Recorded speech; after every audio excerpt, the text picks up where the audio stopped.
নমস্কার। আজকে আপনাদের সামনে স্পন্সর নিয়ে আমি কটা কথা বলবো। স্পন্সর কথাটা অত্যন্ত ছোট এবং সহজ, কিন্তু যারা পায় এবং কি করে পায়, কেন পায়, এটা অসংখ্য মানুষের কাছে অধরা এবং আমার কাছেও। স্পন্সর পাওয়ার জন্য বা আপনি কিভাবে স্পন্সর পাবেন, এটা সবার আগে আপনাকে জানতে হবে। এই যেমন আমি গত ৪ মাস আগে থেকে আয়রনম্যানের জন্য রেজিস্ট্রেশন করার পরের দিন থেকে আমি ডিক্যাথলনের কিপরা নিয়ে একটা জুতো পরি।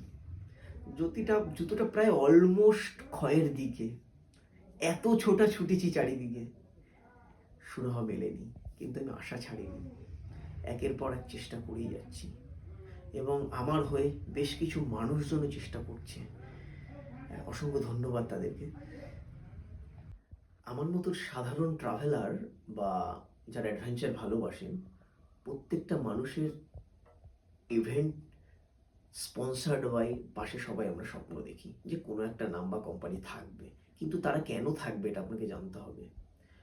আমাকে একটা প্রাইভেট কোম্পানি বা যে কোনো কোম্পানি স্পন্সার করবে, আমার থেকে তারা কি বেনিফিট পাবে, এটা মোস্ট ইম্পর্টেন্ট। এটা আপনাকে সবার আগে তাদেরকে বোঝাতে হবে। বোঝানো না, কি করে পাবে তারা, আপনার থেকে পেতে পারে, এটা ভীষণ ইম্পর্টেন্ট। দেন আমি বিভিন্ন কোম্পানিকে মেল করেছিলাম, কিছু রিপ্লাই পেয়েছি, কিছু পাইনি। ৩-৪ দিন আগে একটা মেল আমি পেলাম, একটা নেশা জাতীয় কোনো একটা প্রোডাক্ট, তার মেল।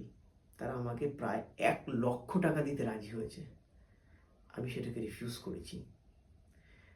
তার কারণ একটাই, আমার কাছে টাকার থেকে মনে হয়েছে যে আজকের দিনে আমি কি করছি, সোসাইটি আমার থেকে কি পাচ্ছে।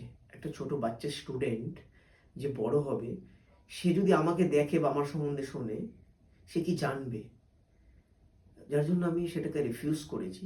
আমার হয়তো একটু প্রবলেম হবে এই ইভেন্টে, আশা করি ওভারকাম করব।